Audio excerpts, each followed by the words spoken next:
जैसे जल में मछली वैसे हवा में हम हैं, फिर भी हम हवा का अनुभव नहीं करते हैं। जब गर्मी बहुत होती है, पंखे के पास बैठते हैं तो हवा लगती है, तब लगता है कि हवा है ना। इसी तरह से परमात्मा में हम हैं, फिर भी उसका अनुभूति नहीं होती है। मगर जीवन में कुछ गर्मी लगे, समस्याएं आए, तब हम परमात्मा को खोजने निकलते हैं। कहीं कूलर कहीं है क्या देखते हैं, है ना।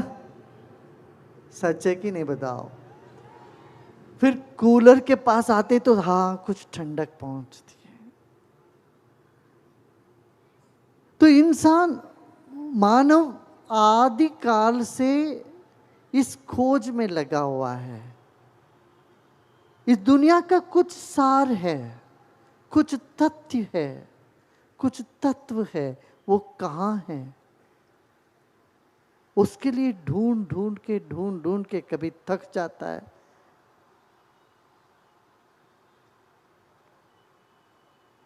और जो इसके प्रति कोई कभी खोज पर निकला नहीं, कोई विचार ही नहीं आया, जीवन क्या है, मैं कौन हूं, मैं समझता हूं अभी सो रहे हैं, अभी जगे नहीं है। जीवन ऊर्जा वहां जगी नहीं है अभी।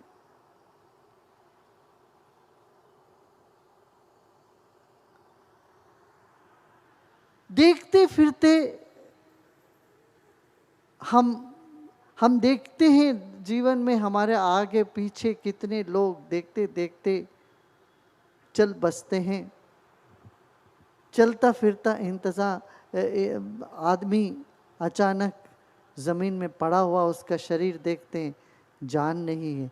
फिर भी ये प्रश्न मन में नहीं उठता, ये कहाँ चले गए, अभी वो है क्या कहीं। ये प्रश्न नहीं उठता, ये अफसोस का विषय। बुद्धि प्रौढ़ नहीं हुआ। जैसे बुद्धि प्रौढ़ होता है तो ये प्रश्न जरूर उठता है, ये प्रश्न अवश्य उठते हैं कि जीवन क्या है, मैं कौन हूं। जो आज तक मेरे साथ चलते फिरते बात करते रहते, अचानक गायब कहाँ हो गए, कहाँ पहुंच गए वो। और मैं भी अभी 20-25 साल के बाद मैं कहाँ रहूंगा, कहाँ पहुंचूंगा। अपना आदि का खोज और अपना अंत का खोज मन में उठना चाहिए। ये मानवता का लक्षण है, मनुष्य जीवन का लक्षण है। भाई भेड़ाघाट तो यहां रहा, सदियों से है। ये नर्मदा बह रही है सदियों से, मगर हमको ये नहीं, हम कहाँ थे। हम अभी सिर्फ 25-30-40 साल से ही हो हम यहाँ पर। इससे पहले हम थे कहाँ। 100 साल, 200 साल, 400 साल पहले हम थे कहाँ। ये प्रश्न हमारे मन में उठनी चाहिए। ये प्रश्न उठे तो जीवन सार्थक। प्रश्न भर उठे, उत्तर नहीं मिले वो दूसरी बात, उत्तर मिला है ना मिला। प्रश्न उठना ही एक महत्वपूर्ण घटना है। यहां हम मुमुक्षु होते हैं, जीवन की खोज में निकलते, जिज्ञासु बनते हैं। जीवन में जिज्ञासा हो तो गाड़ी पटरी पर निकल गई मान लेना। तो ये प्रश्न उठे, मैं कौन हूं, कहाँ था, ये इस संसार क्या है, दुनिया क्या है। हाँ, ये एक बात है, जिज्ञासु बने हम। दूसरी बात है, क्या हम प्रसन्न है, क्या प्रसन्न है क्या हम। एक शिशु एक दिन में 400 बार मुस्कुराता है, एक युवा 17 बार, और एक प्रौढ़ व्यक्ति मुस्कुराता ही नहीं। अब तब मुस्कुराता है जब किसी का अवनति होते, कोई गिरता है तो देखा मैंने बोला। कोई सड़क पर गिरे तो हंसी आते। ये नहीं भाई, मनुष्य जीवन का दूसरा लक्षण है मुस्कान। जानवर मुस्कुराते नहीं है। जैसे पहला लक्षण है जिज्ञासा, दूसरा लक्षण है प्रसन्नता, मुस्कुराना। अच्छा, जब सब ठीक चले तब मुस्कुराना क्या बड़ी बात है, मगर मुसीबत आए तब भी आप मुस्कुराओगे, तब आपने सच में कुछ पाया जीवन। आप मजबूत हो, आप मजबूत हो। कोई आपकी प्रशंसा कर ले तो आप मुस्कुराते हो, क्या बड़ी बात है। कोई आपको गाली गलौज दे, देखना आपका चेहरा तब भी सूखे नहीं, मुस्कुराता रहे, तब आप कुछ हो चीज। क्या ये इतना मुश्किल है इसको हासिल करना? नहीं, आसान है। बूंद भर ज्ञान से हमारा मुस्कान मजबूत हो जाती है। कितना? बूंद भर। जैसे भोजन में चिटकी भर नमक डालोगे तो उसका स्वाद आ जाता है, ऐसे बूंद भर ज्ञान हमारे जीवन में हो जाए। और ज्ञान क्या है मैं अभी बताऊंगा। बूंद भर ज्ञान से जीवन में ऐसा मुस्कान बना रहेगा, आपको कोई फर्क नहीं पड़ेगा। किसी के मन में कोई भाव आया, विचार आया, उस विचार को लेके उनको कुछ बकबक किया उन लोगों ने, उसको आपके कान के अंदर लेकर के, कान में तो पड़ता ही है, मगर वो मन में उसको पकड़ के हम बैठते हैं, आप अपना दुखी हो जाते हैं। इससे मूर्खता और क्या हो सकती है बताओ। उनका जीव उनका कंट्रोल में नहीं था। कम से कम अपना दिमाग अपने कंट्रोल में रखें। हम क्या करते हैं, दूसरों के जुबान पर कंट्रोल करने के लिए हम कोशिश करते हैं, अपना खुद का जुबान पर हमारे कंट्रोल नहीं है। हम चाहते हैं दूसरे क्या बोले क्या ना बोले, उन पर हम कंट्रोल लगाना चाहते हैं। ये मूर्खता है कि नहीं बताओ, है ना। जिनको जो सोचना सोचने दो, जिनको जो बोलना बोलने दो। आप अपने मन को देखो, आप जो कर रहे हो आपको सही लगता है, आप ठीक लगते हो, आप अपने में ध्यान में लगो, तो आपकी प्रसन्नता को कोई छीन नहीं सकता।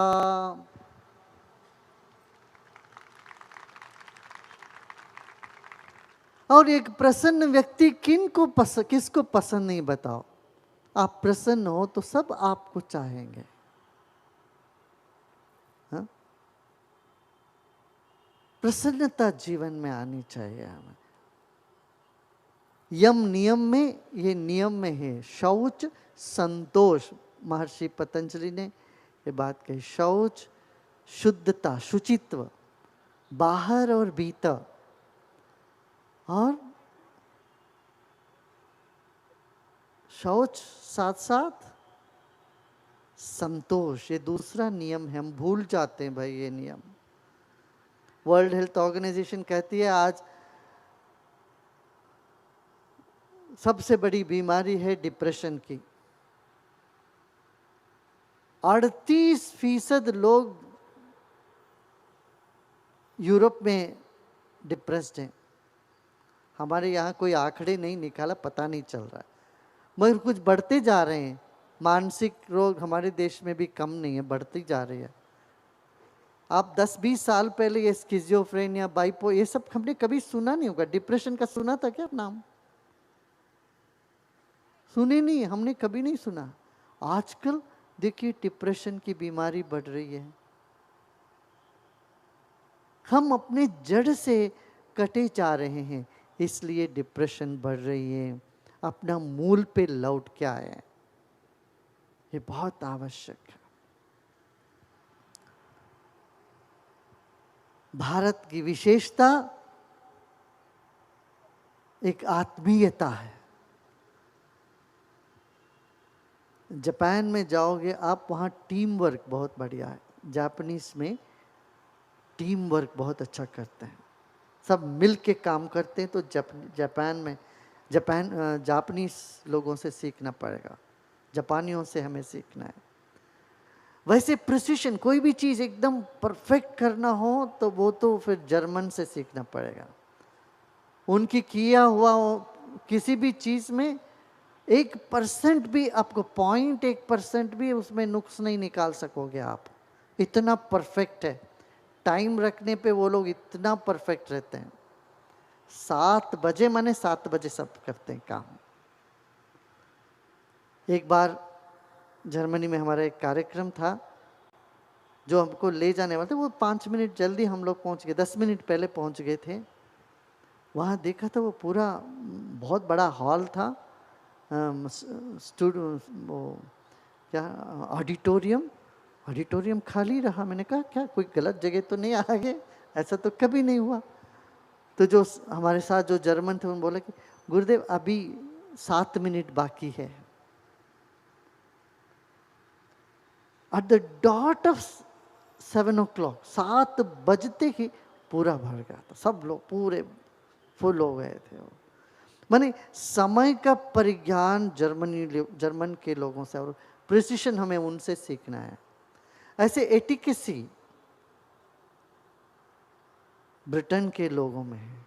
Marketing technology, marketing technique Americans, अमावस्या के दिन वो चांद बेच के आ जाएंगे, इतने होशियार है। कुछ भी नहीं हो उसमें कुछ कह करके वो उसको बेच देंगे। मगर हिंदुस्तानियों के पास जो चीज है वो दुनिया में कहीं नहीं, वो आत्मीय था।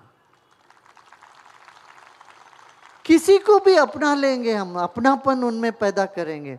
ये भारत की विशेषता है। किसी भी गांव में जाइए, पहले ये नहीं, तुम्हारा आपका एड्रेस नहीं पूछेंगे, नाम नहीं पूछेंगे, आओ भाई क्या पियोगे आप, लस्सी पियोगे, दूध पियोगे। एक ग्लास लस्सी उनके पास हो, उसमें आधा आपके साथ बांट के पिएंगे। ये भारत की आत्मीयता है। मगर हम इसको खोते हुए जा रहे हैं।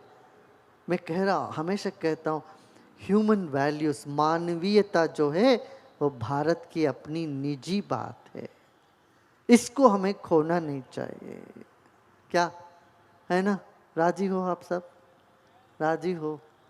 हाँ भाई, इस देश में हम एक दूसरे की प्रशंसा करते हैं। प्रशंसा करना दैवी गुण है, आसुरी गुण है एक दूसरे को गाली गलौज देते जाओ दिन रात। ये आसुरी गुण है। हम किसकी बढ़ावा दे रहे हैं यहाँ? किसको बढ़ावा दे रहे हैं, दैवी गुणों को या आसुरी गुणों को? हमें देखना पड़ेगा। घर में बच्चों को कितना आप डांटते हो और कितना उनके भीतर अच्छे गुणों को आप बढ़ावा देते हो। माता पिता जितने हैं, मैं आप सबसे ये मंथन के लिए ये विचार छोड़ रहा हूँ, आप अपने में मंथन करिएगा।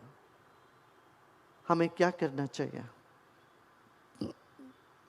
एक बच्चे को हम कहते ए ये मत करो, वो मत करो, ऐसा करो, ऐसा मत करो। इस तरह से ना नकारात्मकता उसके दिमाग में भर देते हैं दिन रात। फिर वो रिबेलियस हो जाते हैं वो बच्चे, उद्दंडता आ जाती है उनमें। और बच्चों को ऐसी ऐसी चित्र देखना, कहानी देखना यार, उसमें लगा देते हैं। उनकी जो मासूम चेतना पर ये सब असर कर जाता है। ये भी एक कला है, कैसे हमारे बच्चों को सकारात्मक मानसिकता में बनाए रखें हम। आप सबको इस पर ध्यान देना आवश्यक है। तो आत्मीयता, ये दूसरी बात है, हमें जीवन में अपनाना है। कोई दूसरे हमको अपना माने ना माने वो उनका समस्या है। हाँ, आप अपनी तरफ से दूसरों को मान सकते हो क्या? मैं आपसे प्रश्न ही लगा रहा हूं, आज प्रश्न पूछ रहा हूं। पहला प्रश्न हमने ये कहा, क्या बोला? आप इस पर चिंतन करो, आप थे कहां पर 100 साल पहले? सोचो तो सही। आप भी थे, हम भी थे यहां पर 500 साल पहले, 1000 साल पहले थे, 5000 साल पहले थे। हम भी थे, आप भी थे। उसका स्मरण नहीं आ रहा है क्या? आ जाएगा, स्मृति आएगी। इसकी जरूरत क्यों है? जीवन को गहराई मिलेगी। क्या? जीवन में गहराई मिलेगी, घनता प्राप्त करेंगे हम। और आगे देखिए, और 50 साल बाद आप होंगे कहां? जबलपुर तो रहेगा, भेड़ाघाट भी रहेगी, नर्मदा साक्षी बन के बहती रहेगी। आप होंगे कहां? आपकी अस्थि तो कहीं विसर्जन कर लिया होगा। आपके पोते और उनके बच्चे आपका तस्वीर भी घर से निकाल दिए थे उन्होंने। 1-2 पीढ़ी के बाद कहां रखेंगे आपकी तस्वीर घर में भी? क्या भाई सुन रहे हैं? जरा अपना माइंड को आगे प्रोजेक्ट करके देखो, 100 साल बाद का क्या हालत होगी। आपका तस्वीर कुछ दिन टंगा रहेगा, साल में 1 दिन माला फूल माला चढ़ जाएगा उसके ऊपर। बाद में क्या बच्चे, वो सारे बहुत ज्यादा तस्वीर हो गए, निकाल के उसको अंदर रख दे। ये हालत है। तो जीवन की सच्चाई पर हम गौर देते हैं, छोटी छोटी चीजें हमको जीवन में परेशान नहीं करेगी। क्या? आज सत्संग से बाहर निकलते वक्त या निकलने से पहले अभी आपके चेहरे में मुस्कान देखना चाहता हूं मैं। इस ज्ञान के बाद भी मुस्कान नहीं आए तो कुछ सीरियसली प्रॉब्लम है। अरे भाई, जीवन में कितने सारी समस्याएं आई, आती रही। जब आप छोटे थे, खिलौना टूट गया, रोने लगे। कोई फिल्म सिनेमा में जाना चाहते थे, वो नहीं मिला टिकट, रोने लगे। अरे रोते रोते आए और किसी ना किसी चीज को लेके कुछ ना कुछ बहाना लगे, रोते रहे और जाएंगे भी रोते ना। कम से कम जाते जाते ऐसे मुस्कुराते जाएं। आए तो रोते। क्या? पीछे जो बैठे हैं आप लोग राजी हो क्या? इस दुनिया से जाओगे ना एक दिन? कोई ऐसा यहाँ है जो बोलते नहीं हम परमानेंट यहीं रहने वाले? हाँ, 1000 साल तक जी हम यहीं रहेंगे, ऐसे कोई है यहाँ सोचने वाले हैं? आप लोग भी, हम सब जाएंगे एक दिन, जाते जाते मुस्कुराते जाएंगे। उन दिन मुस्कुराने के लिए भी उस दिन का इंतजार नहीं, अभी इसी वक्त जाग जाओ। हम जागे, बोले हमको वही समस्याएं आएंगी जिसको हम झेल सकते हैं। तमिल में एक कहावत है, भगवान पूंछ नाप के लगाते हैं एक एक प्राणी के। क्यों? जिस पूंछ को वो आसानी से हिला सके। मान लो एक बिल्ली को हाथी का पूंछ लग जाए, वो बिल्ली आगे चली नहीं पाएगी, दौड़ नहीं पाएगी, पूंछ नहीं हिला पाएगी। एक घोड़े का पूंछ छोटी से एक कुत्ते का हो जाए, इतना बड़ा कुत्ता उसको झेल नहीं पाएगा, हिला नहीं पाएगा। तो कहते हैं इसी तरह से ईश्वर जो भी जिसको समस्या देता है वो पहले देखता है ये झेल सकते हैं कि नहीं, तब उनको उतना समस्या देता है। समस्याएं सब पूंछ जैसे, उसको हिला सकते हो, झाड़ के आगे निकल सकते हैं। ये भाई अध्यात्म। अध्यात्म माने क्या? अपनापन, अपना मानो। कितने लोगों को आप मान सकते हो, उतना मानिए। अपना परिवार को तो अपना मानते, अपना आसपास पड़ोसी के 4-5 दोस्तों का, 10-20 ज़्यादा अधिक लोगों को भी अपना मानिए। इस तरह से अपनापन का विस्तार होते होते होते पूरा विश्व जब हमें अपना लगता है, आप सन्यासी बन गए। गृहस्थ होकर के भी आप सन्यासी लगोगे। वसुधैव कुटुंबकम, सारी दुनिया मेरी अपनी परिवार समझे, ये ब्रह्म ज्ञान है। कोई गैर नहीं है, कोई और नहीं, सब मेरे अपने हैं। ये भाव तभी आएगी जब हमें अपने लिए कुछ नहीं चाहिए। हमें अपने लिए जब कुछ नहीं चाहिए होता है तो सब हमें अपने लगते हैं।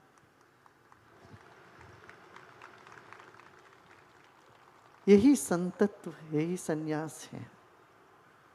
मरने से पहले कम से कम कभी एक दिन तो, कभी कहीं पर भी तो ऐसा भाव आप में उदय हो जाए, मान लो आप मुक्त हो गए, तृप्त हो गए तो मुक्त हो गए। तर्पण करते हैं ना यहाँ पर, जो श्रद्धांजलि देते, जो मर गए, जो उस पार चले गए, क्या करते हैं? अभी यहाँ पंडित लोग सब बैठे थे, सब बोलते हैं अच्छा तिल हाथ में लीजिए, अक्षत लीजिए और तर्पण दीजिए। नर्मदा में जाके सब लोग तर्पण करते हैं, अपने माता पिता और जो भी दादा दादी नाना नानी सबको तर्पण करते जो गुजर गए। उसका अर्थ पता है क्या है? हाँ, कितने लोगों को नहीं पता? हाथ उठाए। कितने लोगों को इसका तर्पण का अर्थ नहीं पता? हाथ उठा, हाथ उठा। अच्छा, कितने लोगों को पता है? वो लोग हाथ उठाइए। हमको सुना है होगा आप लोगों ने। कितने लोगों को पता? हाथ उठाइए। अच्छा, कुछ लोग दोनों में हाथ नहीं उठा रहे, क्या बात है?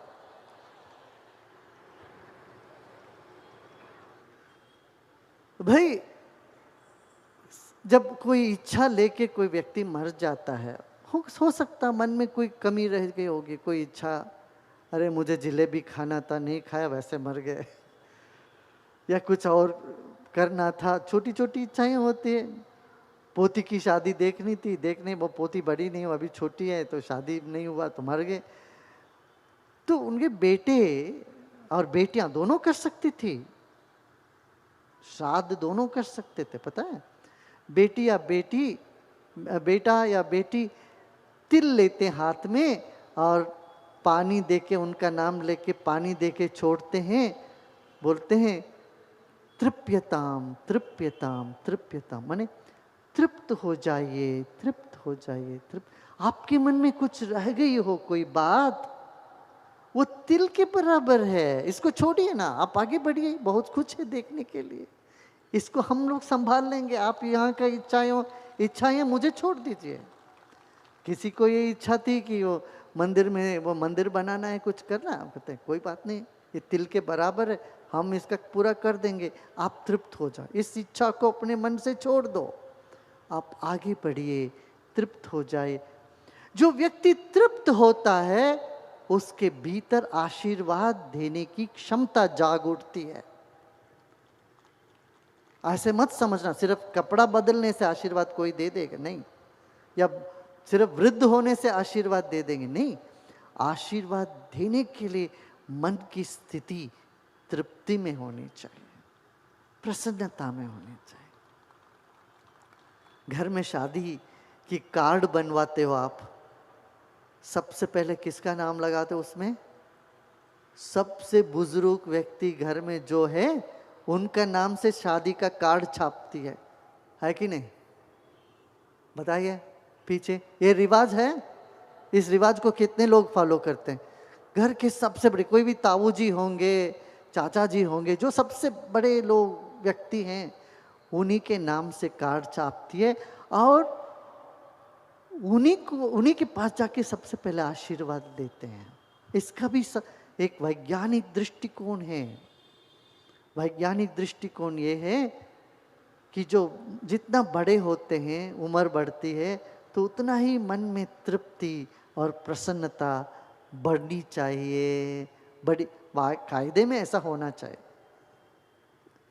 यदि जीवन ढंग से जिए हैं तो उम्र बढ़ते बढ़ते उतना तृप्ति और अचाह, और मुझे क्या चाहिए, कुछ नहीं चाहिए, ऐसी तृप्ति।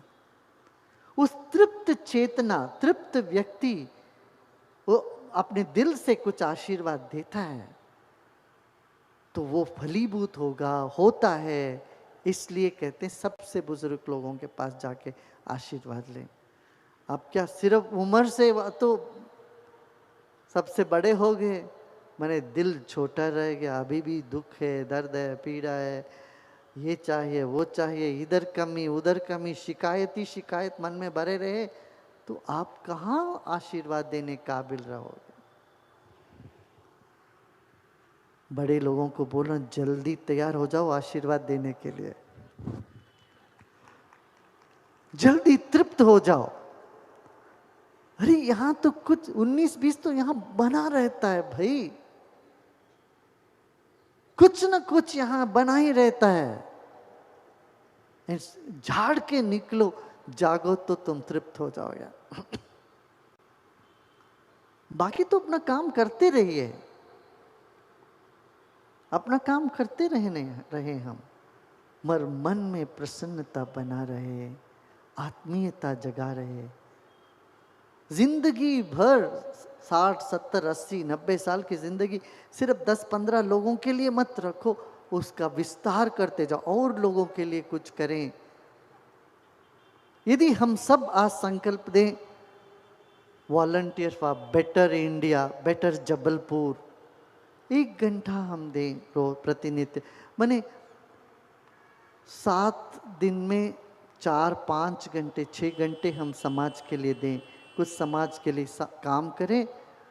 उसमें देखो आप इतना पुण्य हासिल करोगे, प्राप्त करोगे, इतना पुण्य आपको मिलेगा। सेवा का काम करें, जितना हो सकता उतना।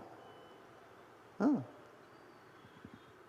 अच्छा, फिर एक लेने में एक आनंद है, एक और आनंद है जो देने में है। बचपन में हम सबको लेने के आनंद तो बहुत रहा, मगर मरते दम तक लेने के आनंद में रहेंगे, जीवन सुंदर नहीं बना। देने के आनंद, अपने घर के माताओं को पूछो, माताएं जब बच्चे आते हैं, कोई और आते हैं तो तरह तरह के व्यंजन बना के खिलाती है। जब अकेले रहती है तो एक चाय और बिस्कुट से काम चला देती है। उनको कुछ नहीं, अपने आप के लिए इतना व्यंजन नहीं बनाते। क्यों? उनको सबको खिलाने में एक आनंद है। सब माताएं इस बात से राजी है, सहमत हो क्या? हाथ उठाइए, कितने माताएं हैं जो आपको देने में आनंद आता है, खिलाने में, औरों को खिलाने में आनंद है। तो यह आनंद हर एक के जीवन में आनी चाहिए, ठीक है ना? तो आत्मीयता, फिर सेवा। मैं वैसे ज्यादा बोलता नहीं हूं, आज कुछ ज्यादा ही बोल रहा हूं शायद। क्वेश्चंस भी है, क्वेश्चन से पहले हम ध्यान कर लेते, थोड़ी देर ध्यान कर लेंगे। हाँ, फिर 10 मिनट कोई उठ के जाओगे नहीं बीच में, राजी हो? ध्यान के बीच में उठोगे ना, औरों को भी बहुत परेशानी हो जाएगी। आप भी नहीं ध्यान के, दूसरों के ध्यान में भी विघ्न डाल दोगे। इसलिए 10 मिनट कुछ भी हो जाए, आप बैठे रहोगे ना सब? हाँ, और मोबाइल बंद करिए, ये पहला चीज है, मोबाइल बंद करो, ठीक है? ध्यान करते वक्त मोबाइल बजे तो ध्यान भी गया, फिर वो ठीक नहीं है। सब मोबाइल बंद कर लीजिएगा, वो एरोप्लेन मोड में डाल दें उसको। हाँ,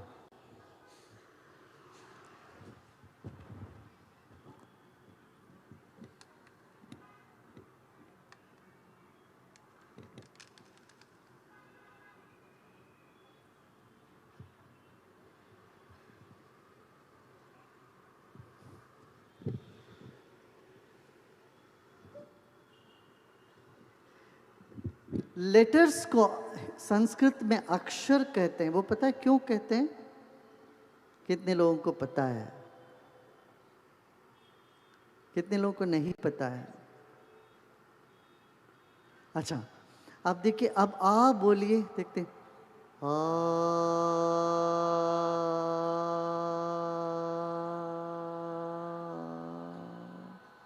कितनी देर तक बोल पाए?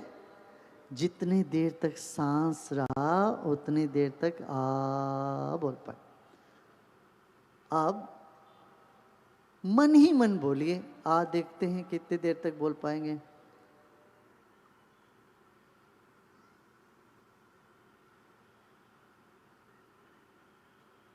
सांस के साथ संबंध विच्छेद कर दो, सांस के साथ मत जोड़ो, मन ही मन बोलो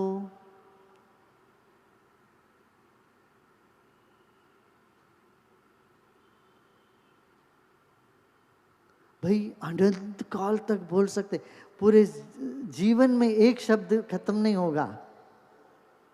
इसीलिए इसका नाम, इसको अक्षर बोलते हैं। माने जिसका कभी क्षय नहीं होता, जो सब कभी समाप्त नहीं होता, खत्म नहीं होता। और इस आकाश में ऐसे अरबों खरबों शब्द भरा पड़ा है।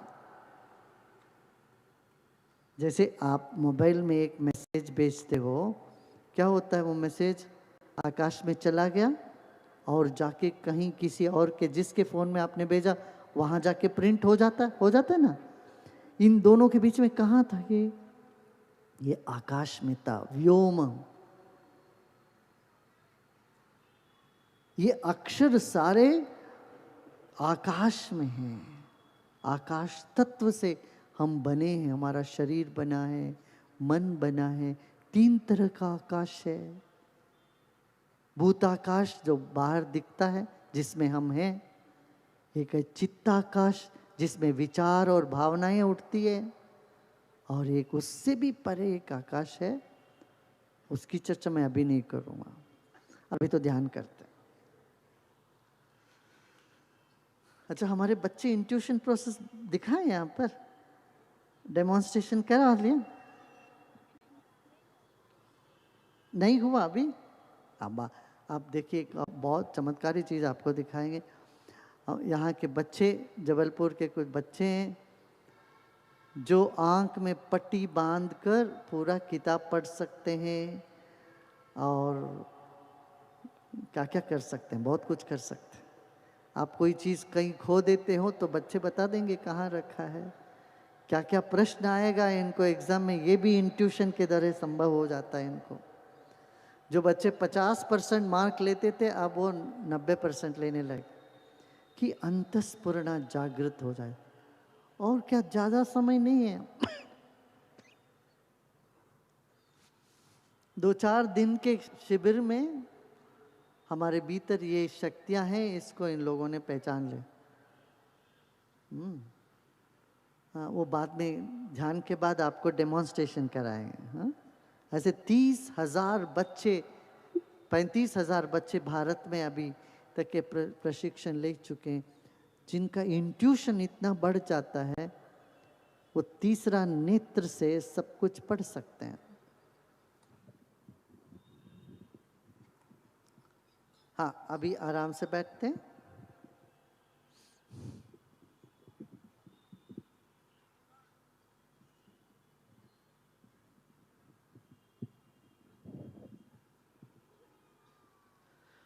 एक बार झाड़ देते हैं हाथ, सब अच्छे से झाड़िए, दोनों हाथों को झाड़ें, ऊपर उठा के झाड़े। आप इतने पास बैठे, वाह, झाड़ें।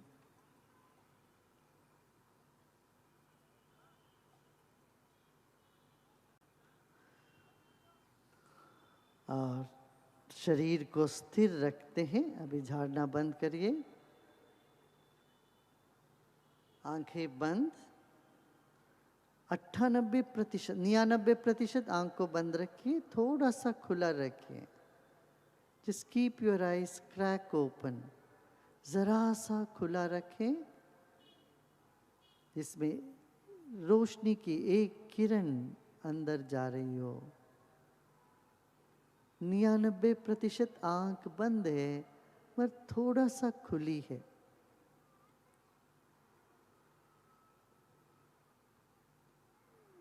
पलकों के भीतर आपको कुछ प्रकाश सा नजर आता होगा।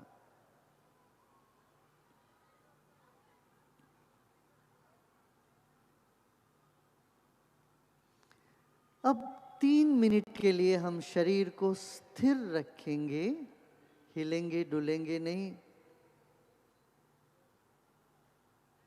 मूर्तिवत शरीर को स्थिर रखेंगे।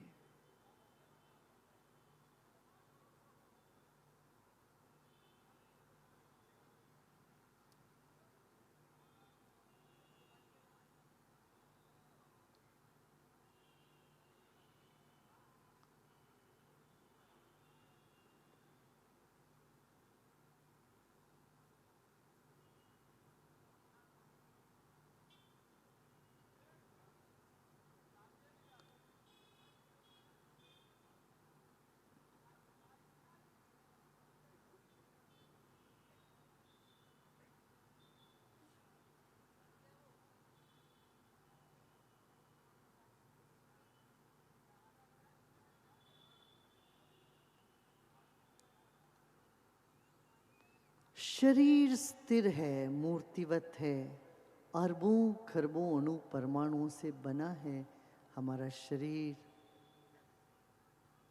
अपने ही शरीर को मन ही मन सम्मान करें। ईश्वर से मिला हुआ एक अद्भुत देन है हमारा अपना शरीर।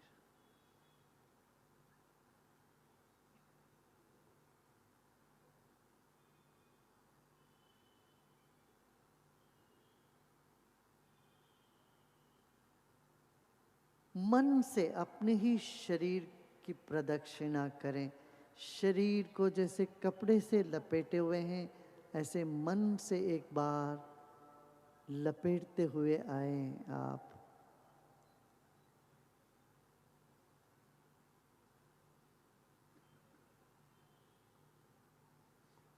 यह शरीर एक दिन भस्म हो जाने वाली है। जब तक है इसको आदर और सम्मान करते हैं मन ही मन।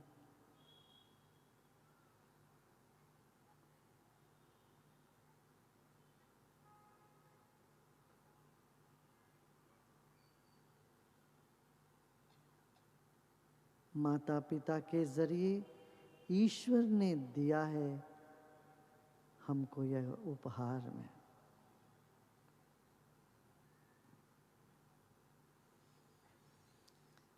एक गहरी सांस लीजिए और छोड़िए।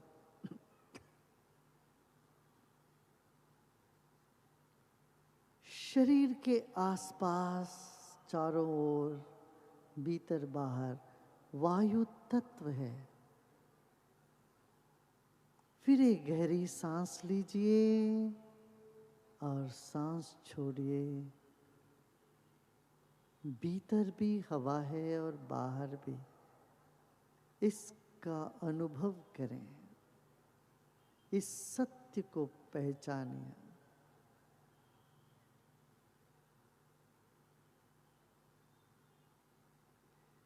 जैसे जल में मछली, वैसे हवा में हम।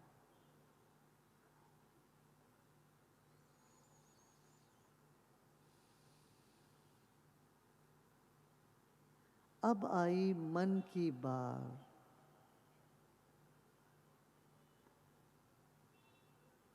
अब आई मन की बारी।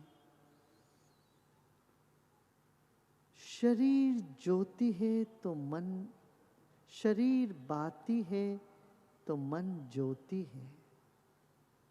शरीर के भीतर बाहर मन है।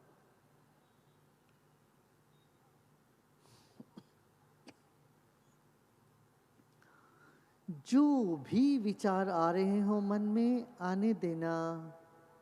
अच्छे बुरे सभी विचारों को गले लगाते जाना और विश्राम करते जाएं।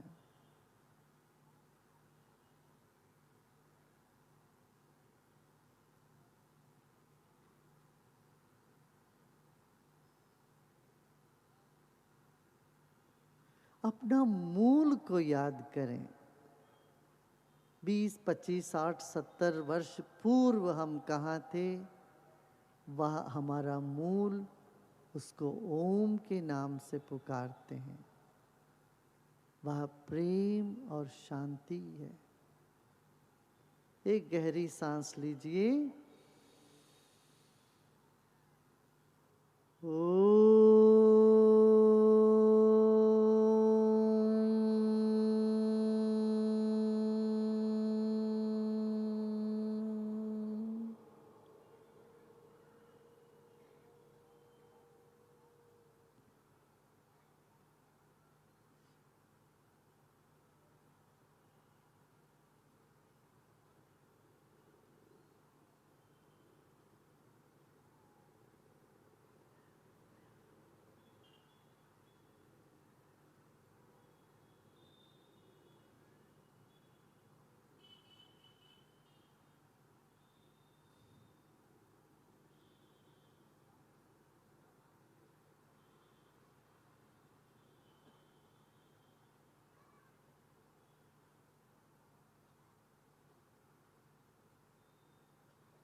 और 20-25 साल बाद हम यहाँ रहेंगे नहीं, 50, 60, 70 साल बाद हमारा गंतव्य भी अनंत है, वो भी ओम है।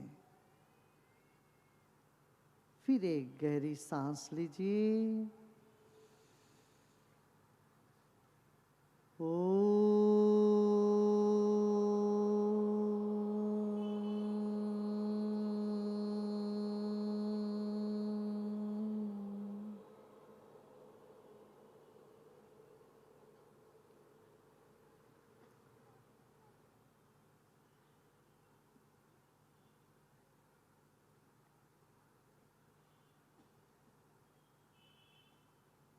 ओमकार के साथ साथ अपने शरीर के कण कण पवित्र हुआ जा रहा है। शरीर के कण कण पवित्र हुआ जा रही है। तो आप गहरी सांस लीजिए।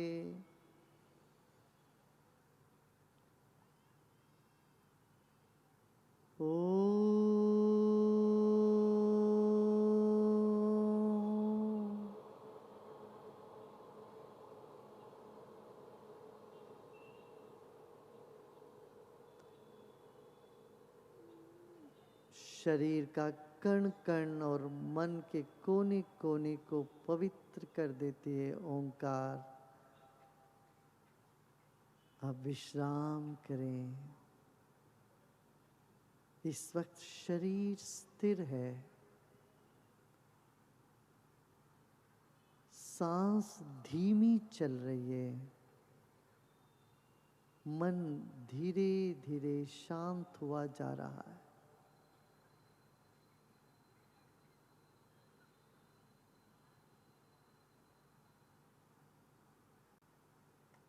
जो भी असुविधा हो रही हो शरीर में, उसको तप समझकर 3 मिनट के लिए बर्दाश्त करें, सहन करें।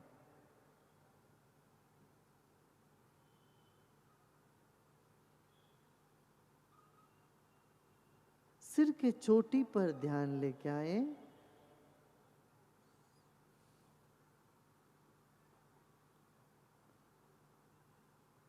सिर के ऊपर विशाल गगन है और चंद्रमा, छठ की चंद्रमा ऊपर से चमक रहा है।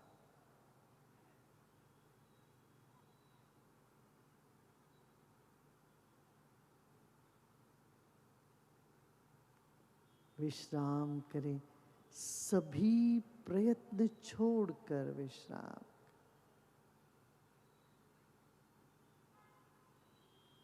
ना कुछ करना है, ना ही कुछ जानना है, इस वक्त केवल विश्राम।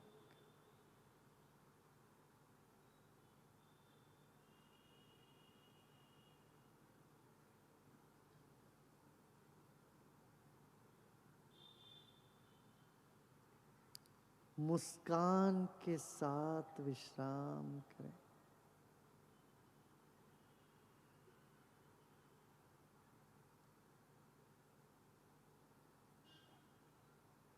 आपके चेहरे का मंदहास या मुस्कान धीरे धीरे मस्तिष्क के कण कण में फैल रही है, फैलने दें। जैसे आपके मस्तिष्क के कण कण मुस्कुरा रहा हो, विकसित हो रहा हो, विश्राम में उतर रहा हो।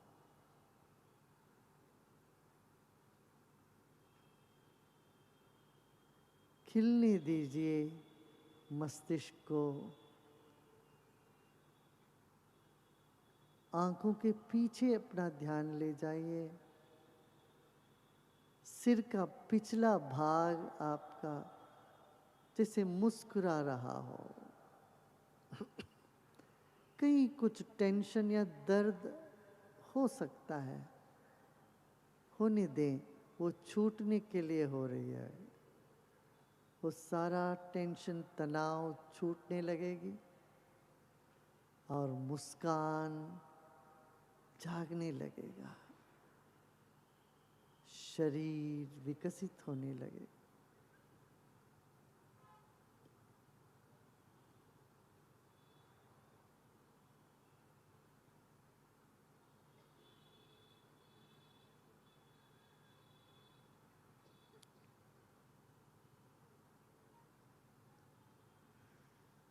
मस्तिष्क का पिछला भाग मुस्कुरा रहा हो, सिर के पीछे के हिस्से भी मुस्कुरा रहा हो, ऐसा भाव में विश्राम करें और उस मुस्कान को धीरे धीरे गले में उतरने दें। जैसे आपके गले, कंधों में मुस्कान हो, प्रसन्नता शरीर में धीरे धीरे उतर रही है। इस भाव से विश्राम करें, सब प्रयत्न छोड़ दें, कुछ भी नहीं करना।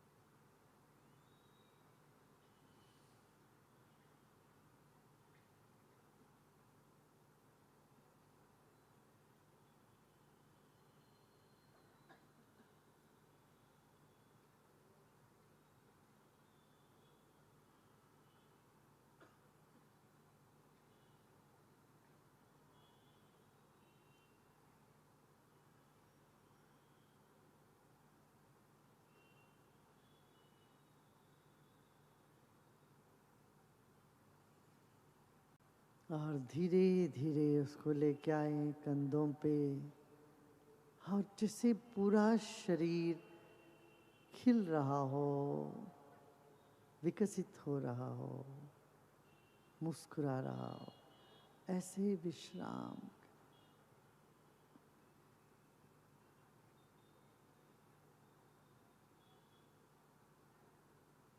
आप ईश्वर के गोद में बैठे हो, पांचों भूतों के रूप में शिव ही हमारे भीतर बाहर विराजमान हैं।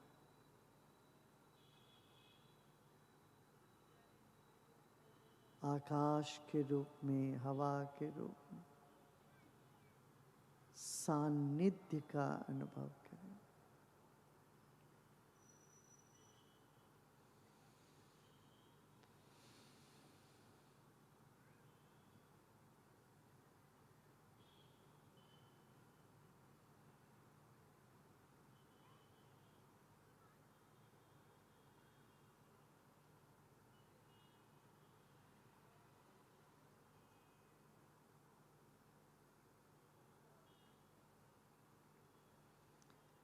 लोका समस्ता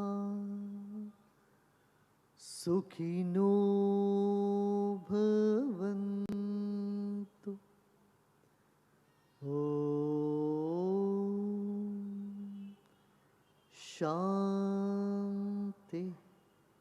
शांति शांति।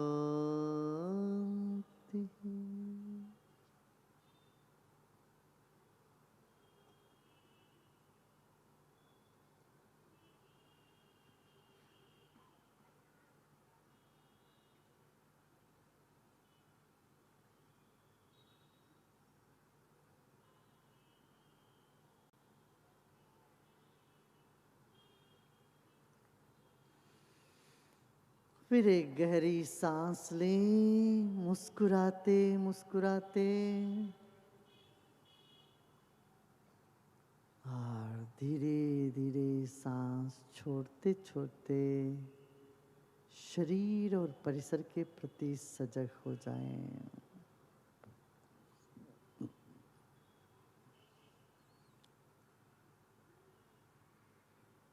फिर एक गहरी सांस लीजिए,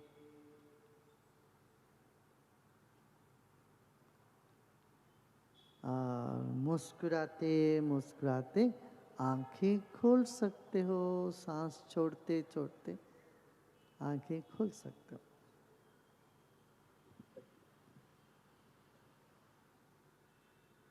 ये हुई असली बात। कैसा लगा? कितने लोगों को अच्छा लगा? हाथ उठाओ। वाह, कोई और चारा ही नहीं। ध्यान में एक बार रुचि आ जाए ना, फिर तो जीवन में रस आ जाएगा। अपना काम करो, काम में भी ये बहुत उपयोगी है, आपको सक्षम बना देगा ध्यान। मगर साल में 4-5 दिन, 4 दिन इसके लिए समय निकाल लेना और ध्यान की गहराई में करो। हाँ, कुछ प्रश्न हैं?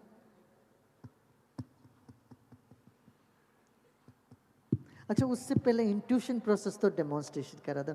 आ जाओ आ जाओ बच्चे, आ जाओ। कितने बच्चे हैं जो करते हैं यहाँ? 2 हैं। दोनों यहाँ सामने आ जाइए। अब पब्लिक में कि किसी से बोल रहे हो, आप कागज में कुछ लिख के दीजिए, तो बच्चे देखे वो सब पढ़ देंगे आप।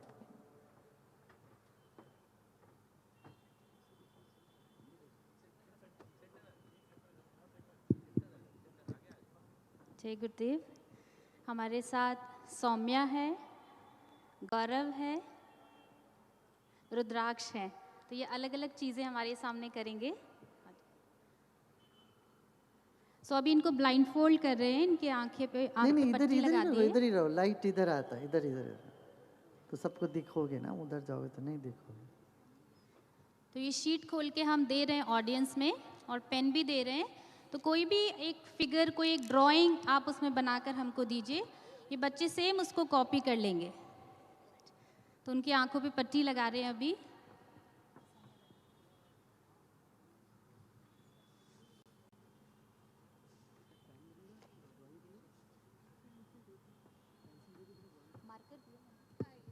सौम्या को हम रीड करने के लिए बुक दे रहे हैं, स्टोरी बुक है। सौम्या आंख पे पट्टी लगा।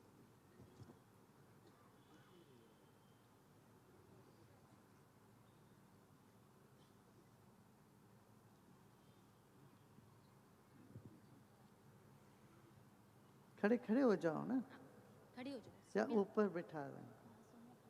एक कुर्सी दे दीजिए, एक कुर्सी बच्चों को, कुर्सी में बैठ के कर। कुर्सी आ रही है बेटा।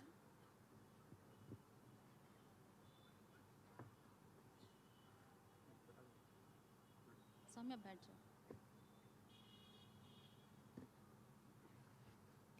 Once upon a time, there lived an eagle and an owl in a forest. The eagle used to eat the cheese of the owl.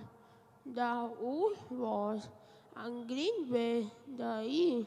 One day, the owl went to the sea. Very nice.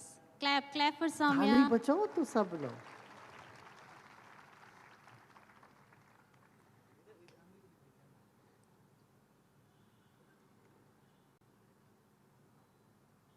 नहीं, वो देना कि जो किसी ने कुछ लिखा हाँ। ना, वो जल्दी देना। हाँ, इसमें तो संशय आएगा, पता नहीं वो पहले ही रट के कुछ भी बोल रहे होंगे। गुरुदेव, बाय द टाइम हम कलरिंग के लिए दे दें बच्चा। हाँ हाँ, कलरिंग करें। सो ये एक पिक्चर है, मैं गौरव को दे रही हूँ। एक तरफ कलरिंग किया हुआ है, एक तरफ खाली है। हाँ, ये देना इनको पढ़ने के लिए। हाँ, और जो इंटरेस्टेड, जिसमें रिसर्च जो करना चाहते हैं उनको मैं स्वागत करूँगा।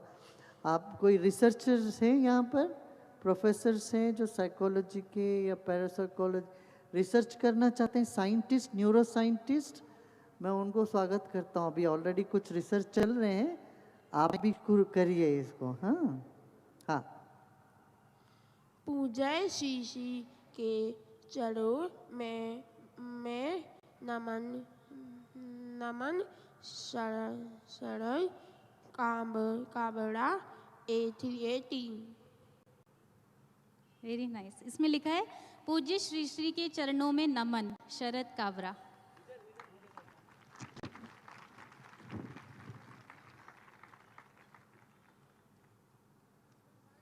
आप चकित हो जाओगे, बच्चे पुराने ग्रंथों को डाउनलोड करते हैं।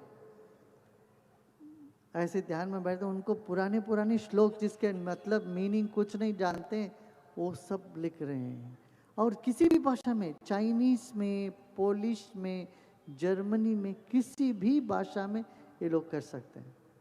ये क्षमताएं हमारे मस्तिष्क में है, क्यों? हमारी चेतना में सब ज्ञान निहित है। ये पिक्चर बुक है।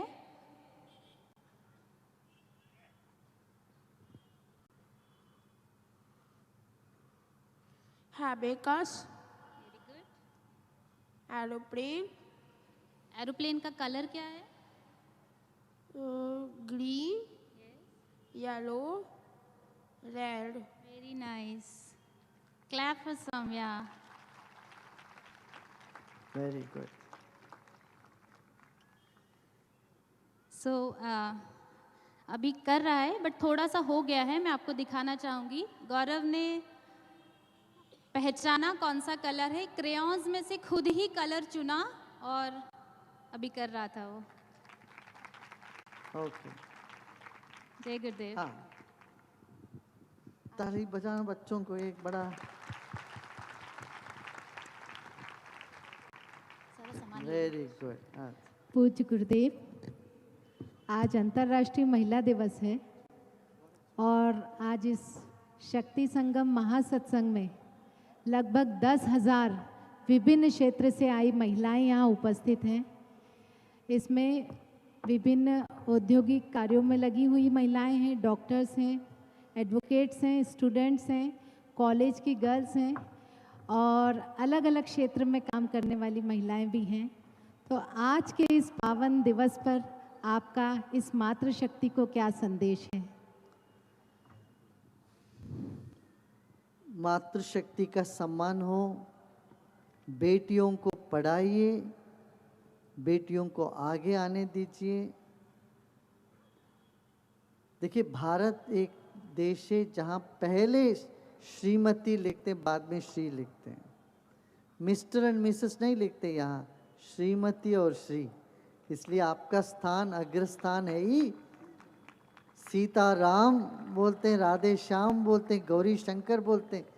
तो परंपरागत हमने दुनिया में कहीं नहीं किया, हिंदुस्तान में पहले स्थान माता को दिया। मातृ देवो भव का है। इस पद्धति को, इस परंपरा को हम अक्षुण्य बनाए रखें। आज के इसी सत्संग में गुरुदेव, हमारे 300 दिव्यांग बच्चे और दृष्टि बाधित बच्चे भी मंच के राइट साइड में बैठे हैं, एक छोटे मंच पे, और उनका वहाँ से संदेश है कि गुरुदेव आप हम पे कृपा करें, आशीर्वाद दें और हम बहुत आगे बढ़ें। बिल्कुल बिल्कुल बिल्कुल। पेड़ के नीचे स्टेज बना है। अच्छा अच्छा अच्छा।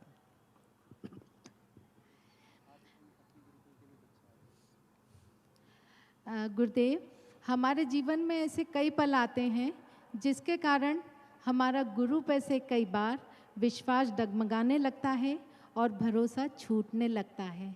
गुरुदेव, ऐसी स्थिति में हम क्या करें?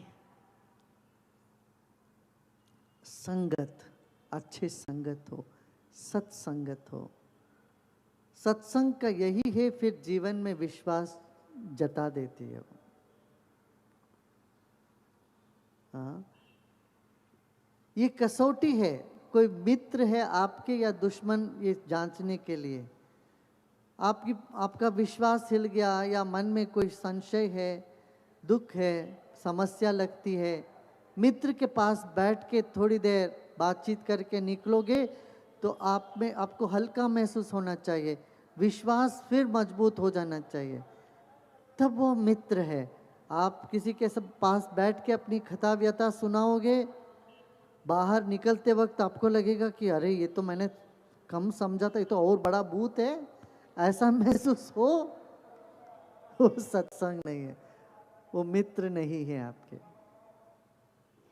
गुरुदेव, कई बार कई महत्वपूर्ण निर्णय हमें लेने होते हैं, लेकिन जीवन में या तो हम दिल से सोचते हैं या दिमाग से।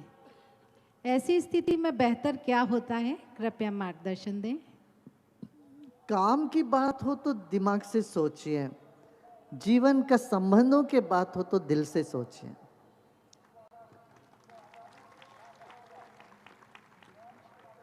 संबंधों में हिसाब किताब लगाना, काम को भावुक होके करना नुकसानदायक है। क्या गुरुदेव वास्तव में कुछ ज्योतिष शास्त्र भी है? वास्तु ज्योतिष दोनों जो है हमारे देश की जो परंपरा का एक हिस्सा है। इसमें सत्य है, मगर उसको बोलने वाले जो है ना उसको बहुत एक तरह के वो तोड़ मरोड़ के करने वाले भी हैं। ऑथेंटिकली माने प्रामाणिक ढंग से इस शास्त्र का अध्यापन नहीं हो रही है। ये समस्या है। समस्या ज्योतिषियों का है, ना ज्योतिष का नहीं है। कई बार ज़्यादा ठीक से बिना पढ़े, बिना ज्ञान पूर्ण रूप से हासिल के कई लोग प्रैक्टिस करने लग जाते हैं, वो थोड़ा 19-20 हो जाता है उसमें। गुरुजी, मैं कुछ चीज़ें बार बार छोड़ देती हूँ, पर फिर कुछ दिन बाद उसी में फंस जाती हूँ। मुझे मार्गदर्शन दीजिए कि मैं इससे कैसे उबर पाऊँ। साधना, सेवा, सत्संग, इसमें लगे रहिए। हाँ?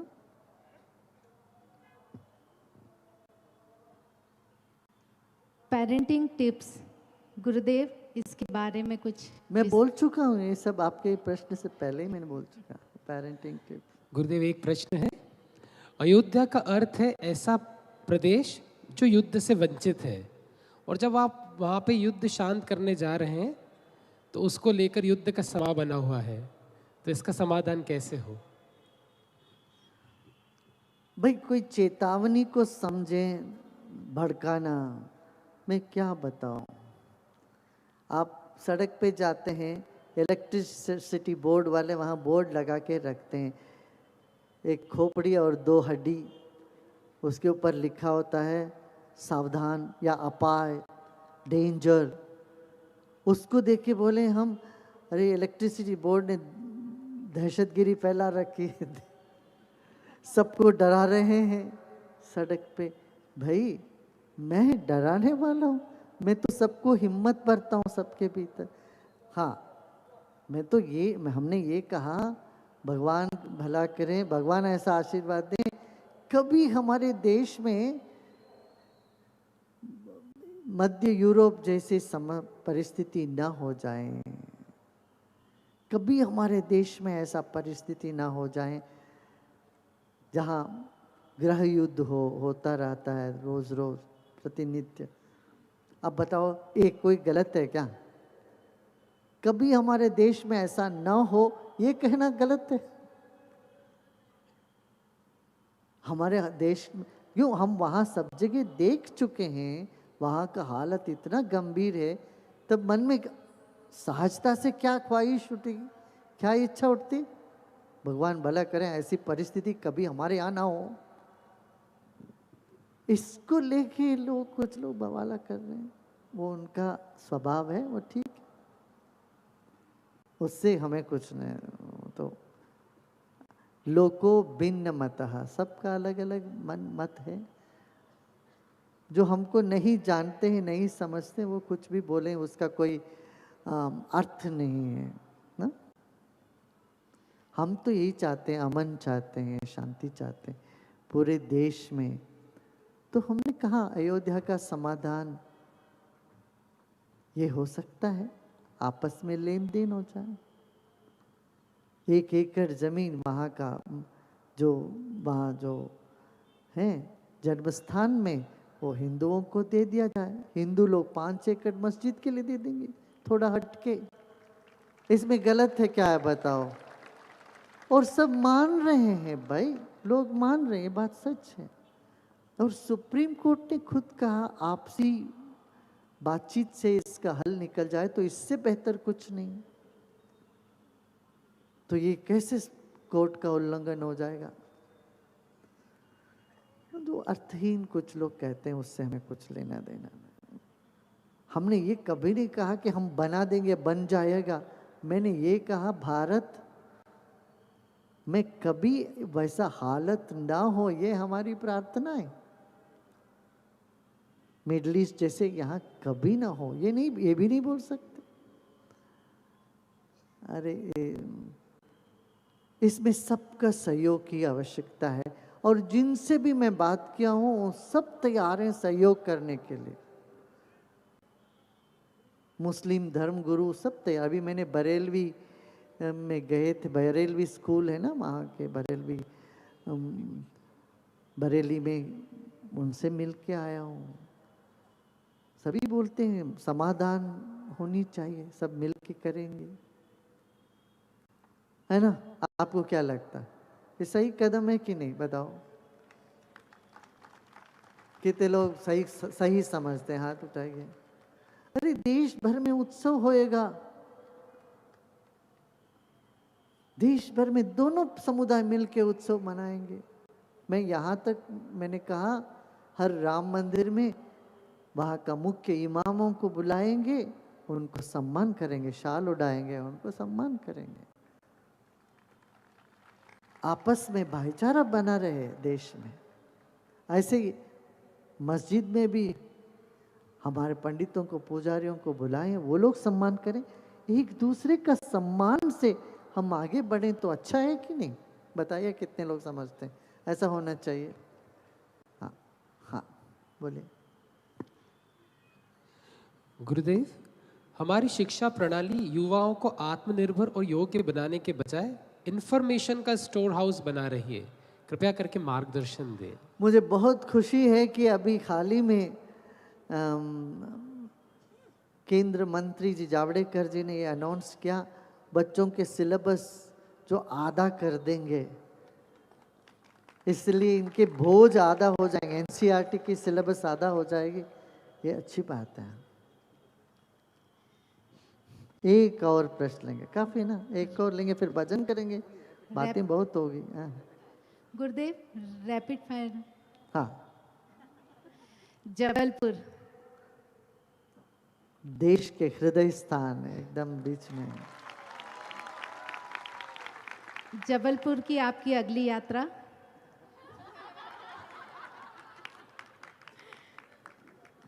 अभी ये यात्रा पूरा ही नहीं हुआ, आप हमको अभी पूछ रहे हैं।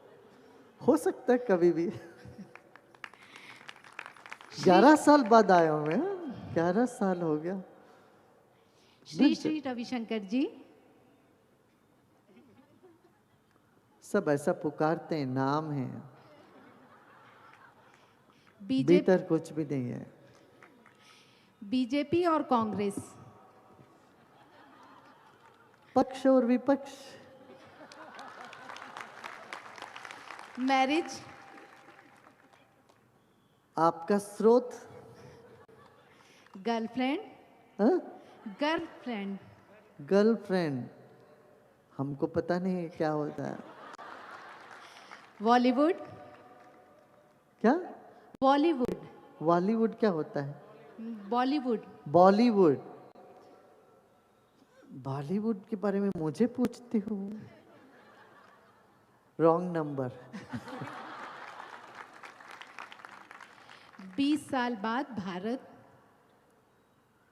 एक स्वच्छ, सुंदर, सुशिक्षित, सुदृढ़, मजबूत राष्ट्र बनकर निकला। धर्म। धर्म। धर्म एक सुंदर समाज का सांस है।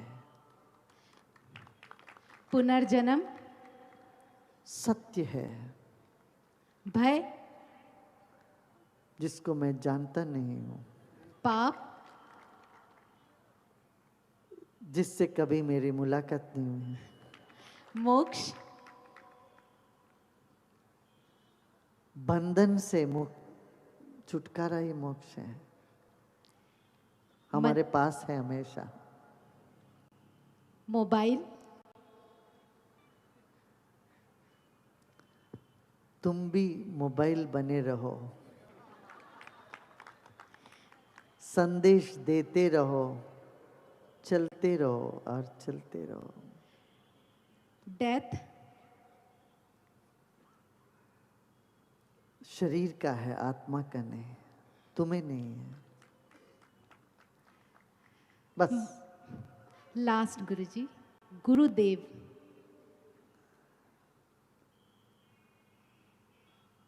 भाग्य है, जीवन में हो गुरु तो जीवन में भाग्य है।